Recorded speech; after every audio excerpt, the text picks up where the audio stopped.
Welcome to the show, the Yuppie Flu Show, episode 0. This is more of an introductory kind of episode since nobody knows who I am. My name's Bobby.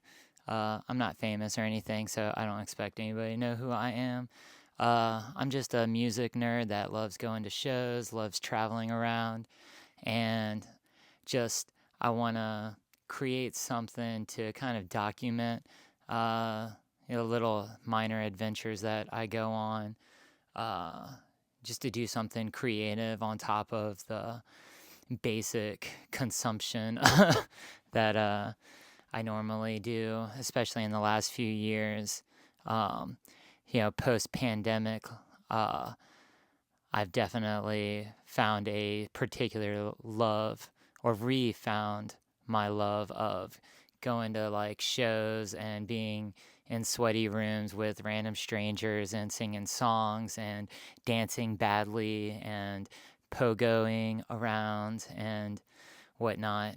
The thing is, I think most people who nerd out about things, like sometimes you have like little groups, and I have a few friends that I can talk to and nerd out about shows with, but there's also points where you kind of just don't want to dump on everybody around you, and people will ask, well, how was the show? And then you're like, oh, it was good, but really there's like 50 things you want to really like talk about, and but you don't want to just bore people with like random crap.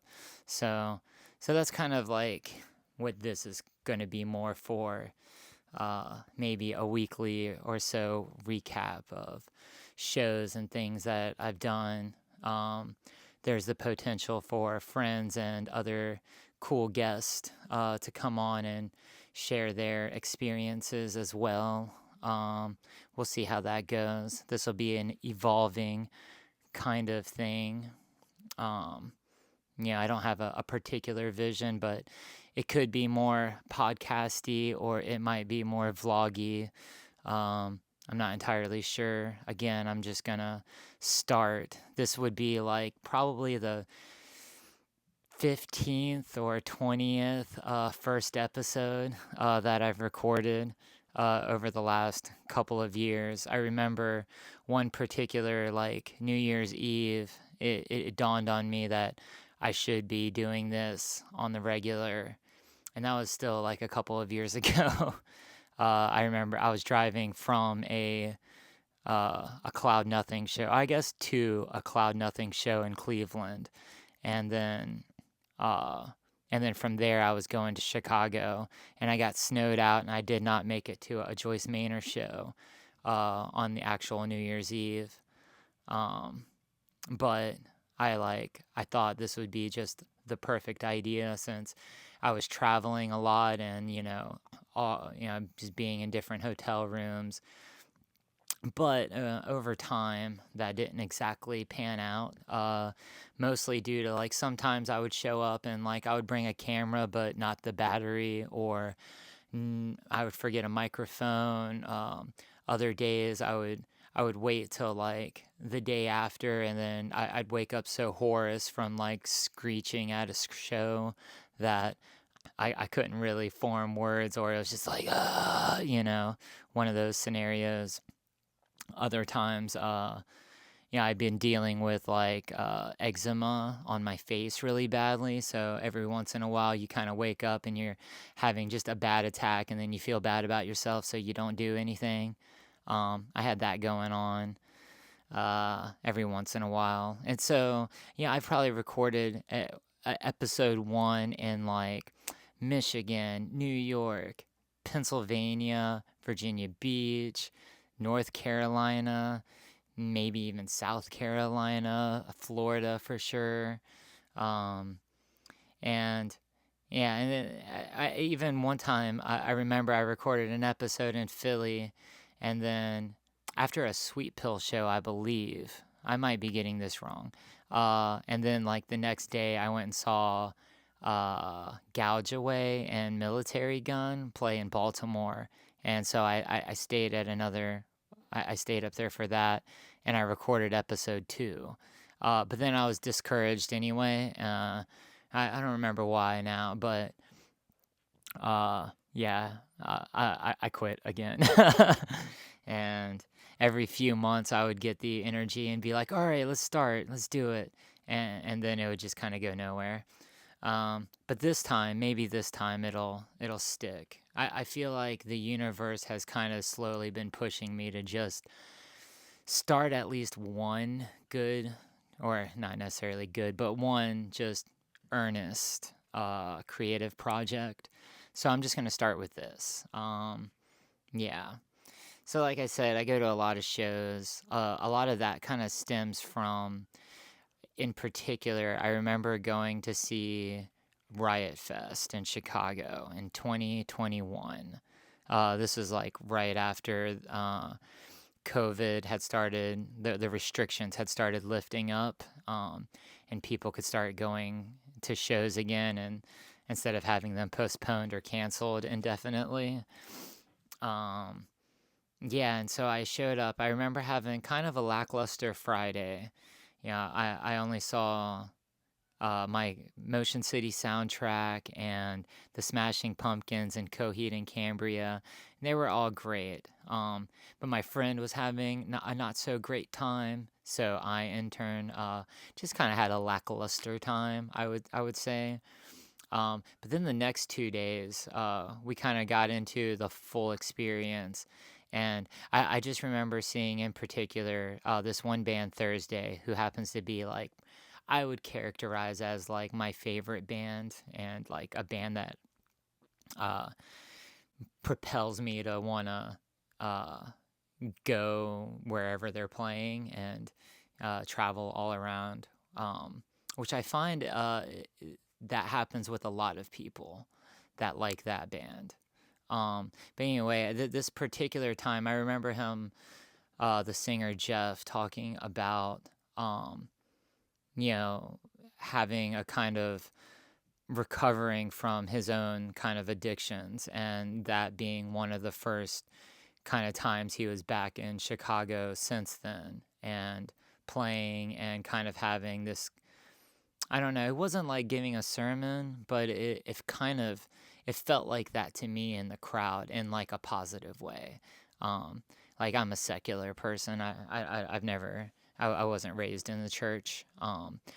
But it kind of just gave me this full feeling when I was done. And it's something that like I appreciated so much. And and then I remember also seeing like Newfound Glory, which was a band that I'd seen a few times before, and I know I probably owned Sticks and Stones, but I never was too into them growing up. And but there was something about that one set. There was the people around me, these strangers, that we just had like the greatest time. Somehow I knew just enough of the words from some of the songs, and I was so impressed. And I just had the best time. And so they, from then on, became one of my like top tier favorite bands, at least among like bigger bands, you know. Uh, and also seeing Rise Against for the first time, that was another magical set. And so I kind of just came away from that, like kind of thinking about shows differently, other than just like an experience and a fun time, but like more of a soul filling kind of time. And as the years have progressed since then, that's become more apparent to me, more solidified, I would say. Um, and I have, the spring, summer, fall period. I definitely I try to pack in as much as I can. During the winter, I kind of slow down. Money is always a little tighter for me in the winter. My job, regular work, is more seasonal, so it's I have more money to burn during the summertime than during the winter, typically. Uh, and so like that added on to like it's cold, and then I end up not wanting to do stuff as much. So I usually like, miss out on a lot of stuff between like November, December, January, February. March tends to be about the time that I start kind of like poking my head out, and I'm like, oh yeah. And then I go to like one great show, and I'm like, oh yeah, that's right. I should be doing this all the time. And you know, and it doesn't have to be like every day, but like I feel like for me, like going to like at least like one show a week seems correct, and that kind of is in line with like people going to like church on Sundays. Um, and just getting together, strangers, like I said, singing songs, dancing badly, whatever. Um, just being part of like having that like sense of community, and being also with like friends and family, when they can make it out too. So that's kind of like where I am now. It's like beginning of April, April 6th now, I believe. I don't know what today is actually, but it's sometime in April. I think it's April 6th. Uh, and at the end of March, I saw in particular Carly Cosgrove, Leisure Hour, and Summer Brews. And that was almost just like a triple headliner in my head. And yeah, that was just so good that from then on I was just like, oh yeah, yeah, I need to go to shows again. And yeah, I saw a few at the end of March, and then April hits, and I go to see Thursday, as I've mentioned, one of my favorite bands. Uh, they were playing this like triple anniversary tour of like their albums, Full Collapse, No Devolution, and my personal favorite, A City by the Light Divided. Um, and they were kind of just doing two whole sets between those three records, select songs, so not the whole record of any of them, but enough to where like I could appreciate it for sure.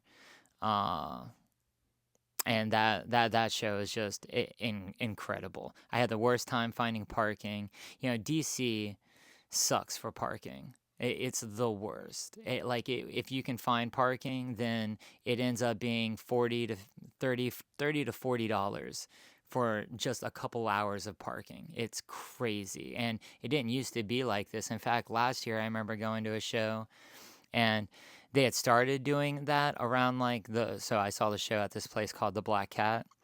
And it used to be like if you parked around that, like a block radius around the Black Cat, they would have pay for parking. But if you would just drive like one or two extra blocks away from it, uh, then you could find just regular free parking, just street parking. And now that's all gone. I drove around for like 20 minutes trying to find parking, trying to find this area that I was like, I know it's here, and it was not there. And eventually I had to park somewhere like still 3 or 4 blocks away. No big deal. But then, yeah, like $34 for parking there for 3 hours. Just insane. That ends up being more than I pay for like most shows that I go to by far. Uh, and anyway, you're gonna hear a lot about me hating on parking uh, in the future, so get used to that. I'm a big hater of paid parking. Anyway, so yeah, the show, fantastic. Chris Conley, I believe that's how his last name is pronounced. He's a singer of Saves the Day. He opened the show. I was unfamiliar with him. I never listened to Saves the Day in the past. Uh, but it's still great. It kind of reminded me of Superchunk, which I appreciated.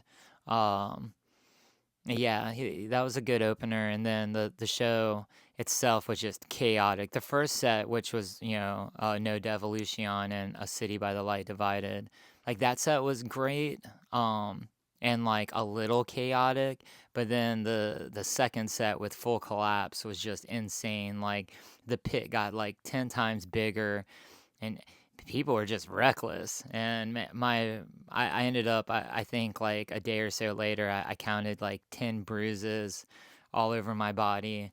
And in particular, my ribs, my right ribs were just super bruised. Like you couldn't see it, but like it was one of those where anytime I laughed, it hurt. And one day I sneezed and I thought I was gonna die.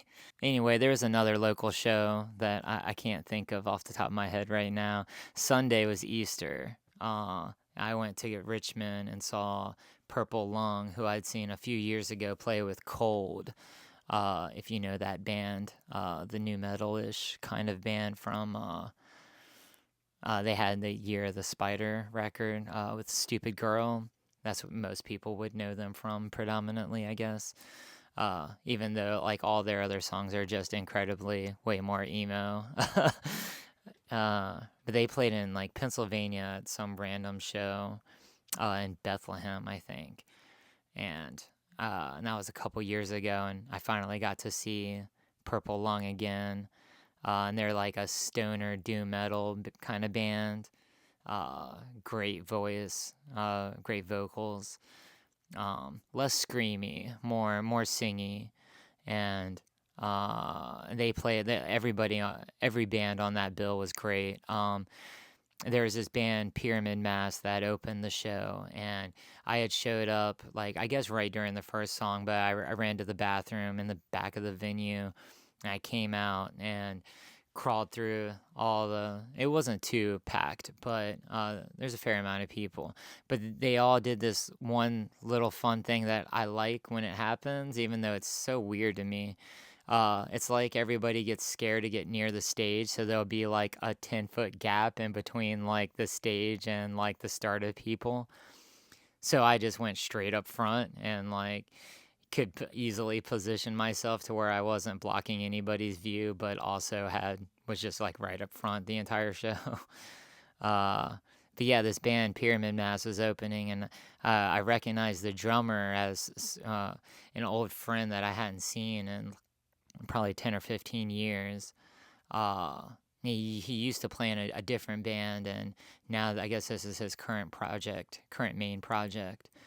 And he plays drums and screams in it, and it is phenomenal. Kind of a doom. The whole show is kind of, I would say, like doom metal ish, adjacent bands at least. Um, and yeah, that was cool. So getting to run into an old friend and uh, and newer ones, making friends with. Now I got to talk with the members of Purple Lung for a while, and we talked. I mentioned the Cold show, and I had forgot that University Drive had also played that show in Pennsylvania, but they randomly brought them up and like, said a lot of nice things about them, and I was like, oh yeah, it was cool. Anyway, yeah, that's kind of like caught me up to where I am now. This show, the Yuppie Flu show, it's going to be a lot of this. A lot of me just talking about shows as they come, as I experience them. Actually, yeah, I was pretty excited because Thursday, yeah, this whole episode is just me glazing Thursday. Sorry. Yeah, they just announced that they're actually going to play the entirety of A City by the Light Divided on a boat in June, and I'm really excited about that. I saw them in New York, 2023 and 2024, where they played along the Palisades Cliffs on the Hudson in New York, on this little boat that had to maybe be like maybe 200 cap, 2 or 250. I can't remember the exact number, but a real small number of people that end up on this boat, and which is one of my favorite experiences. And now I'm really excited that I get to hopefully I'll get a ticket and end up on a boat and see my favorite record live. My introduction to Thursday was like War All the Time, and that was like the record that I loved way more than like Full Collapse, which I know is for a lot of people that's their record. And then when A City by the Light Divided came out, I had to be like in my early 20s. I'm 40 now, so I'm old.